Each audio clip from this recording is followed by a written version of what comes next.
Alright, kids, today we're going to be talking about one of my favorite subjects in the world of niche cinema subgenres, 1980s slasher movies. And there's really no denying that the 1980s really were the golden years of degenerate cinema.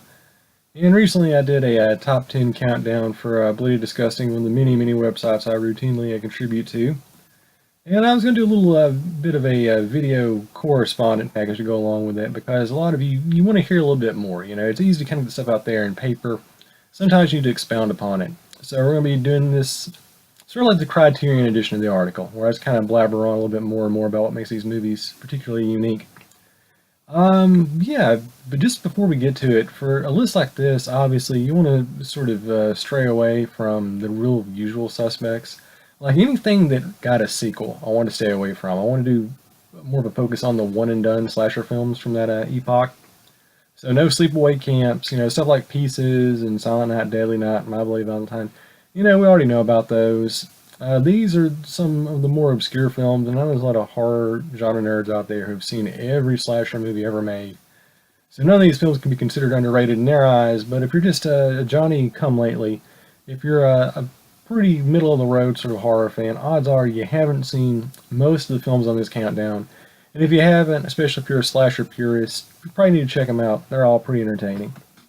And another thing, I want to do something a little bit different. I want to make this as diverse and exemplary of the 1980s as possible. So I picked one movie from each year of the decade. So we're not having any repeats from the same year. This way you get to see a pretty good example of how the genre changed and how filmmaking and all the tropes and cliches and philosophies sort of transitioned over the 1980s. So to get things started, obviously we've got House on the Edge of the Park from 1980. Not House of the Park on the Edge, as the trailer said, because back then they cared about things like getting the title of the movie right and promotional materials, but neither here nor there. All you really need to know about this one is it combines two of the greatest icons of degenerate horror film history. You've got oh geez, what's his name? Ruggero Deodato, the mastermind of Cannibal Holocaust, and you've got David Ahes, the guy who played the rapist ringleader in The Last House on the Left, starring. So you got, the guy who was like the sleaziest character in one of the greatest sleazy horror films of all time, and he's being directed by the guy who helmed probably the sleaziest horror film of the 1980s, Cannibal Holocaust. It's kind of weird this movie came out the same year, so the odds. Well, some people say came out in 1979, but whatever. So yeah, very divergent material, but they both kind of exude that sort of greasy, grimy, just completely un-PC, totally nasty. Just it's a very brutal film to watch. I mean, there are parts of the movie where I think it really kind of gets into like I spit on your grave territory. Now, I really wouldn't say it's a traditional slasher film because it's not quite a through and through Friday the 13th Halloween imitator. I mean, it's kind of a combination of a rape revenge thriller and a home invasion hostage thing, but there's just so much, just sleaziness and creepy stuff and people getting cut up. Oh, and the guy uses a razor blade. That's like his signature weapon. So you got some really nasty slashings going on in this one. So in the end of the day, it's kind of like a combination of like 4 or 5, classic genre films. It's like part Maniac, part Last House on the Left, obviously, part Henry Portrait of a Serial Killer, part Funny Games. So if you like all these movies, they're all jumbled together in this one. And it actually does have a pretty good sort of twist ending at the end, but I'll let you figure that out on your own. But it's a good movie. I mean, it's not for everybody. It's pretty hard to watch, but if you're a fan of the genre and you haven't seen it, you should. All right. Number 2 on our list, a film which really needs hardly any introduction, except for what I'm about to give it. The Burning is a film which I think obviously tried to be like Friday the 13th, except I think this movie is like 20 times better than the original Friday the 13th. This movie is just awesome. You've got great gore effects from Tom Savini. I think it's the first movie Harvey Weinstein, the big Weinstein brothers guys. I think it's the first movie he ever directed or produced. He produced it. You got a great cast in this one. A lot of guys who are actually kind of famous. You got Fisher Stevens, the guy from Short Circuits in it. Jason Alexander with hair is in this movie. Holly Hunter. So, I mean, it's got a pretty good cast, way better than you'd expect for a film of its type because, they're all up-and-comers in Hollywood. But you don't care about that. What you care about is just the grand guignol awesomeness, and we got some good stuff in this one. It's one of those movies where it has the same plot as every other slasher movie in the 1980s, where a prank goes awry. So you'll never believe this. Here's the premise of the movie. There's like a really pervy kind of, uh, groundskeeper, I guess, at this summer camp, and he's, peeving on the girls and checking them out in the showers. So the campers decide to, kind of set him straight by putting a fake head with real worms on it and candles like right next to his bed in his shack because it'll freak him out. And the one thing that will definitely not happen for sure is that he will not, go out of control and accidentally set himself on fire. That will never happen, right? Well, obviously it does. And now he comes back for revenge. He has like a bajillion skin graft operations, and he's killing people with giant garden shears. This stuff is brutal. There's like this one part in a rap, which is like one of the greatest horror movie scenes of all time. He just massacres dude. You got fingers flying everywhere. Great, great stuff. And towards the end, he breaks out his new toy, a flamethrower. This is a superb, superb slasher classic. If you haven't seen it, you need to see it. I love it. All right, number 3. The New York Ripper is kind of a weird one because, as beloved as Lucio Fulci is, I mean, he's like one of the most beloved hardcore horror directors of all time. I mean, outside of his existential zombie movies, like, clearly, you got, oh goodness, The House by the Cemetery, The Beyond, that's his big one. People don't really kind of give his overall oeuvre that much of a chance. And The New York Ripper is actually really good. It's a great sort of, postmodern giallo kind of type of film. Not Jello, giallo. And I always kind of said this movie is like the perfect like combination of Maniac and Tenebrae. So you got all the sleazy gore effects and, really cruddy, old school, dirty, grimy New York cinematography from Maniac. But you also have a little bit of the psychological thriller elements from Tenebrae. It's a bit of a whodunit, and it comes off very, very well. Lots of great stuff in this one. I mean, you got scenes of, people being goosed in restaurants with their toes, which is weird. And probably the weirdest thing about the entire movie, the killer in this movie, his signature is he quacks like Donald Duck. I wouldn't have thought of it. You wouldn't think it'd be effective, but it's a really, really, really great slasher movie. Like I said, not quite as good as Tenebrae, a little bit better than Maniac, and I love both those movies, so this is a good one. If you haven't seen it, check it out. It's great. Alright, The House on Sorority Row. Now we're getting to the really obscure stuff.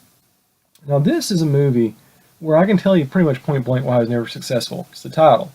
Because around this time you had like a bajillion movies with the exact same sort of, gimmick with similar titles. I mean, you had like The Sorority House Massacre, Don't Go in the House, The Dorm That Dripped Blood. So you had all these movies that had very, very similar titles, and of course they're only in theaters for like 3 days. Nobody saw them. But this is actually a really, really, really good movie directed by Mark Rosman, the guy who would go on to do Evolver, that old sci-fi channel movie with the killer robot. But yeah, like every other slasher movie from the 80s, it has a very simple premise. All these girls, they're playing a prank on their sorority house mother where they pretend to shoot her, and they accidentally really do shoot her and leave her for dead in the pool. So they're kind of in the Weekend at Bernie's thing at first. They're trying to cover up the murder, but then all of a sudden someone starts murdering them. So is the person they thought was dead actually dead? Or is there someone else who's trying to horn in on them? So, oh, and another great thing about this movie I almost left out is the murder weapon is like this ridiculously sharp walking cane. Like it's, the same thing that like elderly people use to hobble around, except the end of it is like razor sharp. Why anyone would have that? Why that exists, why you'd be able to purchase that, I don't know, but it's a pretty good gimmick. Give him credit. It's a lot more entertaining, interesting than just watching a guy get macheted for the millionth time. So I'll give him that. But yeah, it's just a really, really fun movie. It's a pretty good whodunit. Lots of good special effects, great acting, lots of cheese. Everything you could hope for a film from the time frame. Alright, Don't Open Till Christmas from 1984, I believe. And the thing is, there were a lot of Christmas-themed slasher films released around this time frame. Obviously, you had Silent Night, Deadly Night, you had Christmas Evil, you had a whole bunch of other movies. Now, this one's a little bit different because it's not about a slasher dressed up like Santa Claus. It's about a slasher who runs around killing people imitating Santa Claus, like at parties and malls. And of course, there's like a long, convoluted backstory as to why that's the case, and it's a whodunit, so you don't really know who's doing the killing until like the last 20 minutes. And then they give you like some sort of like pseudo-psychological, babbly explanation for why he hates Santa. But that's kind of an aside. The important thing is we've got some great, great deaths in this. We've got people getting hatchets to the head. We've got people having their eyes sliced out. You've got a dude who actually has his face melted off on a on burning coals alongside chestnuts because hyperliteralism is awesome. And we even have one of the most gruesome deaths of the 1980s, at least in slasher films at least. You have a dude being castrated while he's taking a whiz. Oh, it's a brutal, brutal scene. Just really hard to watch. But yeah, it's one of those movies where it's a good combination of really violent and really corny and somewhat effective psychodrama.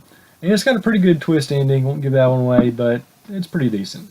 If you haven't seen it, it's way better than most films of the type.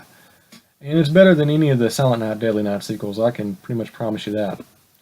Alright, now we come to The Mutilator. I'm not even going to try to pass off The Mutilator as quote-unquote great cinema because it's not. What this is, it's just a really good, predictable, paint-by-numbers splatterfest with really good gore effects. Story, non-existent. Acting, downright terrible. But what we do have, we've got people having their guts blown out by shotguns at point-blank range. Very good effect. You don't see a whole lot of that in films of the time from the 80s. We've got a dude having his stomach torn asunder by a chainsaw. And of course, the film's most famous or infamous scene, it's a part where a woman has her lower abdomen pierced by a gigantic fishhook. Haven't seen that one before. That's pretty inventive, I'll give them that. So this is one of those movies where there's no plot to get in the way of the story. There is nothing even approaching any sort of like socio-political commentary. The actors don't even know their lines half the time. Like, they don't even actually have like the correct title of the movie. It's called The Mutilator in the Box. In the actual movie, they call it by its original title Fall Break because why change things when you're that far along? But beyond that, it's a terrible movie in terms of just overall, cinema metrics like plot and story. But as a degenerate cinema slasher splatter movie, it's really, really begrudgingly entertaining. If you're a gorehound, you'll love this one. Alright, Slaughter High. I love this movie. 1986. It's a film by the same people who did Friday the 13th, as obviously by the little signage we have there. It even has the Harry Manfredini music, which is actually kind of like a slight variation of what we heard in Friday the 13th. It's, I think, better. I think it's a better overall score. And once again, tell me if this plot seems familiar. A bunch of kids are doing a prank on a nerd, and it goes awry, and apparently he gets killed. A couple of years later, they're all re-invited to some sort of impromptu reunion, and then they start getting killed off one by one. Lots of great death scenes in this movie. You got a dude who drinks a beer full of sulfuric acid. That's a gross one. There's another one where a woman is like burned alive like an acid bath. That's pretty gruesome. You don't see that in Jason or Freddy, that's for sure. We have a dude having his face basically like pulled off by like a tractor blade. That's pretty gross. And there's even a scene where these two people are doing the whole Twitch of the Death Nerve thing when they're making out in a bed, but it's electrified, so they basically get fried while they're poking the beaver, or whatever you want to call it, whatever euphemism is for that kind of activity. So that definitely gives new meaning to the term smoking after sex. Gotta go with the pun there. But yeah, it's just a really like sort of nihilistic. They don't try to make you care for the characters whatsoever. They're all just like various shades of terrible, and you want to see them die in really outlandish deaths. And it's a very nihilistic movie, very nihilistic for a kind of quasi-mainstream horror film. Inventive deaths. It's not good cinema. Again, I have to keep repeating that. These are not great movies. We're using the usual definition of what constitutes a great movie. But as far as just being a good throwaway 1980s slasher, instant gratification all the way, it is terrific. Alright, 1987. Now here's a film that was doing the whole horror deconstruction thing years before Scream. It almost had like almost like a decade advance on Scream, actually. So this one, it's pretty inventive. It's a movie where you're doing a movie within a movie, and we're not entirely sure if what's happening is real or fantasy. But there's a lot of parodying of the horror tropes. And there's a lot of good twists to it. I mean, it's a very, very well-paced, well-structured suspense movie. And, if you're not really a big fan of the gore, if you have a low tolerance for bloodshed, this one's relatively tame compared to the rest of the movies on the countdown. And it just has a really, really good plot. It's one of those movies where, I really can't tell you too much about it because, if you give away one plot point, it kind of, unfurls the rest of it. And there's a lot of good twists and turns in this one. Let's just say this is a very, very clever deconstruction of the slasher genre. at a time when, the entire thing was starting to run dry. Even the Freddy and Jason movies weren't really making money anymore. It just seems like it is really keenly aware of the culture of the 1980s and the failings of the slasher formula. And it doesn't feel smarmy. It doesn't feel like it's, above and beyond the material. It's just a really, really good, pioneering, self-reflexive movie. And it also has George Clooney in it. It just shows up as like a security guard. So there's George Clooney. That's another reason to see it, I guess. Not even going to try to rationalize this one as a good movie. It's not. From Fred Olen Ray, Hollywood Chainsaw Hookers, you got Linnea Quigley. You got the original Leatherface himself, Gunnar Hansen, basically playing like this Egyptian cult leader who sends a bunch of, drugged up hookers on the streets of LA to fillet people so they can get their meat. Nothing in this film even approaching quality. It's got bad plot, bad directing, bad structure, bad special effects. But it's just so fun. It's just really indicative of the first wave of straight-to-video horror, comedy, parody movies. If you can't enjoy this one, you're never going to get through life. It's just good old-fashioned, cheesy, and not, sort of self-mocking. I mean, it does kind of have that sort of satirical tone to it, but it's not like a really lazy horror movie like, Thanksgiving, where they're trying to make a movie crappy on purpose. They're actually trying a little bit. It has pretty good production values. And as long as you're a hardcore horror fan and you don't take the genre too seriously, you'll probably enjoy this one.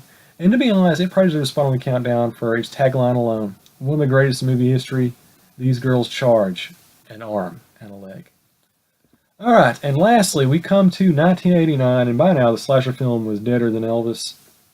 And really what Hell High did was, it is such a great sort of, sort of a remix of what started in the 1980s and 1981 and kind of transgressed over, the decade.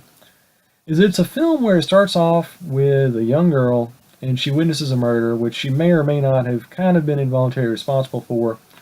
She grows up to be a teacher and she's working in a high school, and the kids in this school are just the meanest hoodlums.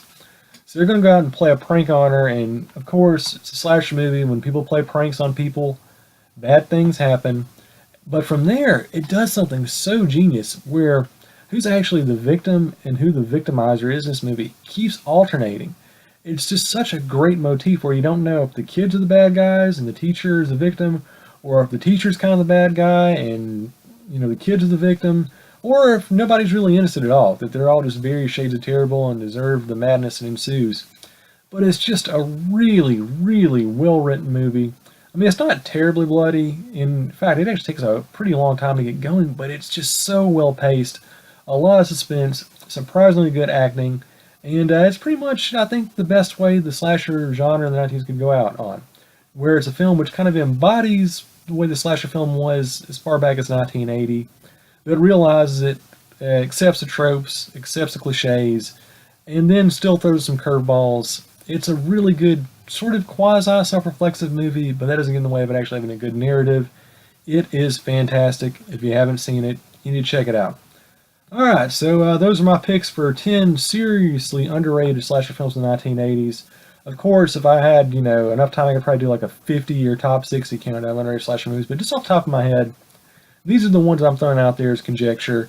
If you have something you'd like to add to the list, go ahead. We got a comment section down there. Add your own favorites, and let's get a Netflix list going. Let's get something, sort of a database for great slasher movies, because if we don't remember these things, future generations may never know the joys of Hell High or Return to Horror High or Slaughter High. And really, do you want to live in that world?